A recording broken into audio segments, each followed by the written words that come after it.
E aí, pessoal, como é que vocês estão? Olha quem eu trouxe novamente aqui pra vocês. E aí, galera, tudo bem? Muito bom estar aqui de novo, mais uma vez, segunda vez. E hoje a gente está aqui para falar sobre relacionamento, né? Relacionamento.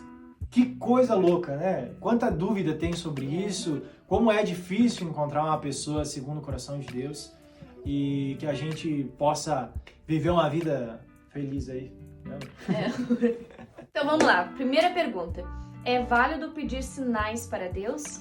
É válido, gente. O problema é que os sinais que a grande maioria das pessoas entende como sinais não são sinais de Deus. Porque segundo a palavra de Deus, segundo a Bíblia, um homem segundo o coração de Deus, um homem que respeita os seus pais, que tem princípios cristãos, que está submisso à vontade de Deus, esse é um homem preparado a amar sua esposa. Assim como Cristo amou a igreja, esse é o relacionamento, esse é o homem que Deus tem preparado para você, mulher. E também, homem, a mulher que Deus quer que você tenha do seu lado é uma igreja santa, uma igreja purificada, ou seja, uma mulher submissa, que está sob a submissão de Deus, que está apreciada. Como é que é, amor? Fala aí. Virtuosa. Era essa palavra que eu queria, amor. Sim. Virtuosa, gente. Uma mulher também com os princípios de Deus. Então, os sinais que Deus nos dá, tá na sua palavra. Né? É um homem e uma mulher segundo o coração de Deus. Não é um sinal, como a gente vê às vezes, né? Tipo, se uma pomba agora der um giro mortal no ar, é um sinal que Deus quer que eu fique com esse menino. Sim. Sabe, gente, Deus, assim, ele pode agir de várias maneiras. Mas Deus, ele tá preparando filhos maduros, né? Filhos que tomem decisões segundo a palavra de Deus.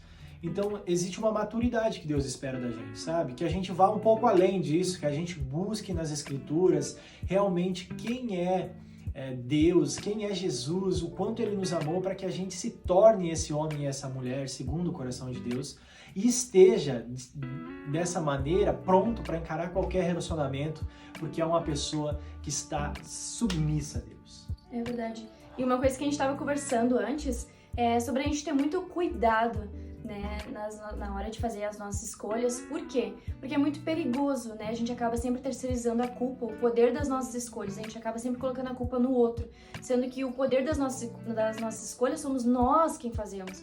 Então a gente precisa ter muito cuidado, porque a gente tá até conversando que é muito difícil a gente, por exemplo, perguntar: será que aquele homem ou aquela mulher é da vontade de Deus pra mim? É pra mim ficar com ela ou não? Sendo que a pessoa nem cristã é. E aí tu tá pedindo um sinal que já tá revelado na própria palavra de Deus. A palavra de Deus diz o quê? Não se ponha a julgo desigual. Então pra que pedir um sinal pra Deus? Que uma pomba bata na janela, sendo que a resposta já tá na própria palavra de Deus.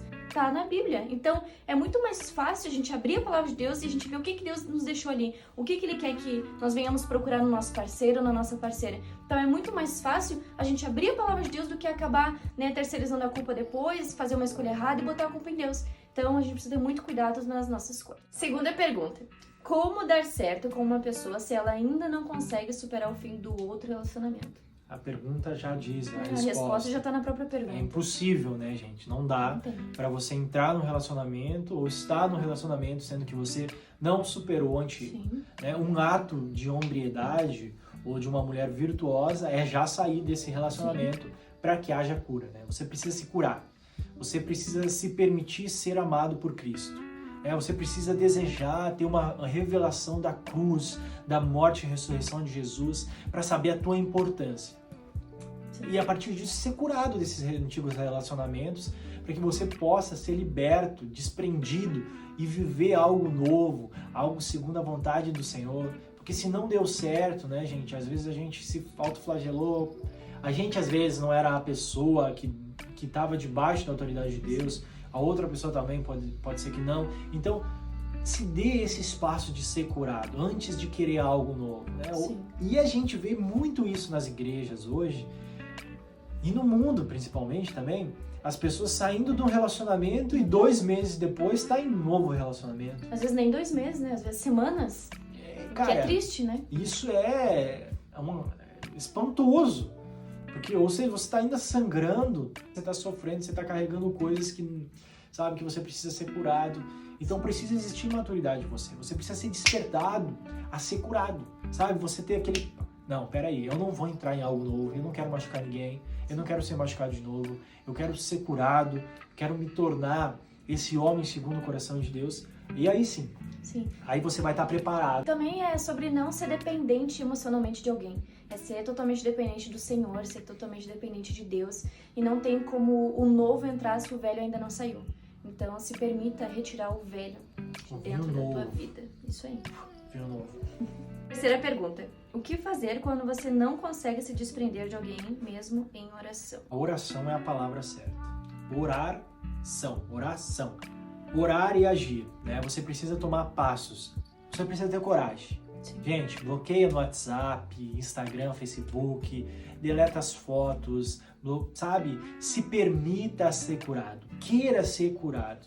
Você precisa estar em oração, mas também você precisa ter atitudes que correspondem à oração de vocês, sabe, gente? Então, no momento que a gente quer ser curado, a gente precisa ter forças, estar cercado de pessoas que nos ajudem a agir, sabe? A desviar dessa pessoa, porque essa pessoa também precisa do tempo dela, ela precisa da vida dela para prosseguir a vida dela, e você precisa da sua, né? Você precisa tomar o seu rumo, o seu caminho, se desprender desse laço. Então, ter atitudes, sabe, que te desprendam disso. Corta a relação com a família, sabe? Não é que você não goste da família dessa pessoa, não, mas pelo teu próprio bem, sabe? Prevenir, né? Pelo amor, pelo seu amor que você tem pelo seu coração, pela sua alma. Pela sua vida. Dá um tempo, sabe? Se cure, sabe? Se desprenda disso tudo. Sim, e o primeiro passo também é querer ser curado, é querer ser moldado, porque muitas pessoas acabam insistindo em continuar do mesmo jeito, em permanecer estagnado no mesmo lugar, sem progredir, sem andar, continuar parado no mesmo lugar. E isso é muito perigoso, porque daí acaba atrasando o processo da cura e da libertação. Então, o primeiro processo é a gente querer ser moldado, a gente querer ser transformado, a gente querer ser curado, né? Porque é muito fácil a gente permanecer no mesmo lugar, né? Se manipulando, Acho que nem é fácil. É bem difícil. Que dói muito. Tu continua no mesmo lugar, sentindo a mesma dor, continuamente, e isso acaba, né, trazendo mais dor, mais tristeza. Então, o processo é querer ser moldado, querer ser transformado. O segundo passo também é buscar ajuda, né? É se amar a sua própria companhia, é sair com os amigos, é conhecer lugares novos, visitar novas igrejas, visitar cultos, vigília, ir em monte, né? Ir em shopping, sair, passear, fazer novas amizades e se distrair, né? Não permanecer no mesmo lugar. Então, essa é uma dica bem valiosa. Quarta pergunta. É errado eu orar por alguém que não conheço pessoalmente, que mora muito longe? Vocês precisam ter pontos que vocês precisam alinhar para saber se essa oração sua é uma oração inteligente, né? Agora, no momento em que o propósito dele e o seu são diferentes, gente, vocês vão caminhar para lugares diferentes, sabe? Então, não é sábio da parte da pessoa. Você é evangelista, a outra pessoa está lá cursando advocacia porque ela quer atuar como advogado. Pode dar certo? Pode dar certo. Mas você consegue entender a distância de propósito, de direção, né? Vocês vão estar caminhando para o Senhor, mas a direção é diferente, sabe?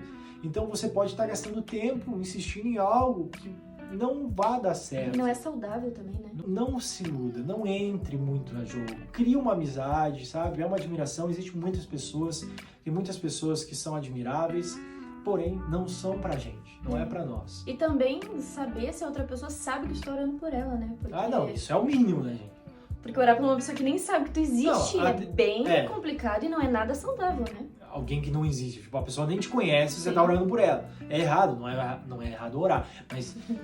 Aí do nada aparece namorando. Daí ela aparece namorando e você, tipo, como assim? Não, tem um relacionamento com ela, veja se realmente você tem admiração por ela. Não só por rede social, porque rede social engana, olha só que bonito que eu sou, pessoalmente não. Então tipo, né, não se deixe ser iludido, mas haja com maturidade, né? Se bem que eu orei por você sem conhecer. Mas daí eu comecei a conversar na hora, né? Verdade. Na hora eu já chamei, aí pela graça de Deus ela respondeu, um milagre aconteceu e a gente começou a conversar. Mas busque conversar com essa pessoa no mínimo. Pergunta número 5. Qual o maior desafio do início de um relacionamento? Pra mim, o maior desafio é as diferenças. né? Saber que tu tá entrando numa nova vida, né? Numa pessoa que é totalmente diferente de ti, numa nova cultura, numa nova família, né? Em outros costumes. Então, pra mim, esse é o maior desafio, né? É tu vencer esses desafios, tu tá disposto a conhecer a outra pessoa, a entrar no mundo da outra pessoa e se adaptar. Então, esse pra mim é o maior desafio. A diferença é o maior desafio. E o maior desafio do namoro é você entender que você tá namorando e não casado. Sim. É um ponto que, assim, às vezes quando a pessoa ela começa a se relacionar com alguém, tá num relacionamento, ela acha que já casou com essa pessoa, né? E não, gente, né? Vocês estão o quê? Vocês estão se aprofundando num relacionamento de amizade que tem como objetivo o casamento, a união real de se tornar somente um. Mas até lá existe um processo de se conhecer, de se respeitar o seu espaço. O casamento também tem isso, né? Mas, assim, de entrar em áreas da sua vida que só pode se entrar no casamento, né? Então, esse também é um ponto que é muito confundido. A diferença também, né? Você tem culturas diferentes, então você precisa entender que você vai ter que abrir mão, né? Abrir mão de coisas que você foi ensinado de tal maneira para que haja um equilíbrio. Então, é necessário num relacionamento a maturidade, para abrir mão, ter espaço, sabe, de ceder, porque o amor é isso. O amor, ele não é um simples sentimento, mas ele é um sacrifício, uma ação de que a gente abre mão de nós mesmos por amor, né, ou seja, o amor, né, pelo nosso próximo, pela pessoa que nos cerca, principalmente pelo relacionamento, pelo namorado, namorada, esposo, esposa. 6ª pergunta. Vocês tiveram que negar muitos pretendentes até vocês se conhecerem? A gente precisa fazer uma escolha, né? E diante do processo da nossa vida, a gente conhece pessoas. E algumas pessoas a gente tem admiração e a gente quer se relacionar e não dá certo. Ou da mesma forma, as outras pessoas veem admiração na gente e querem ter algo mais profundo, mas porém você, de certa forma, analisa a situação e acha melhor não entrar num relacionamento porque você não se sente em paz, não está pronto, está se curando, está passando por processo, você não vê a mesma admiração, ou seja. Sim.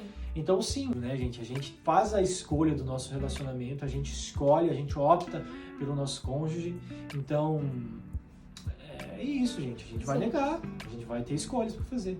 E é muito importante também impor limites na amizade entre o homem e a mulher, porque às vezes é muito complicado porque um ou outro vai acabar confundindo as coisas, né? Nem sempre, mas na maior parte das vezes sim. Então é muito válido impor limites. Eu vou dar um exemplo meu. Eu tive que negar, né? E eu sempre, no início de uma amizade, eu sempre deixava muito claro que era apenas amizade, que nada ia passar disso, que ia permanecer assim. Então eu sempre saí com a consciência limpa de que eu estipulei limites, eu coloquei limites, falei que eu não queria nada, que eu queria apenas amizade, que não ia passar nada disso. Porque senão tu acaba defraudando emocionalmente a outra pessoa, né? Que é colocar falsa esperança na outra pessoa de que vocês vão ter algo que não vai ter. E aí o outro acaba sendo machucado. Então é muito importante colocar limites na amizade. É falar, vai ser assim, assim, assim e não vai passar disso. Então eu creio que isso é muito importante pra não defraudar o outro emocionalmente. Agora, as perguntas a gente vai dividir o vídeo em 2, porque foram bastante perguntas. A gente selecionou elas e a gente vai dividir em 2 partes para não ficar tão longo. Já tá longo. Aguardem que vai estar Vai, top. bumerangue.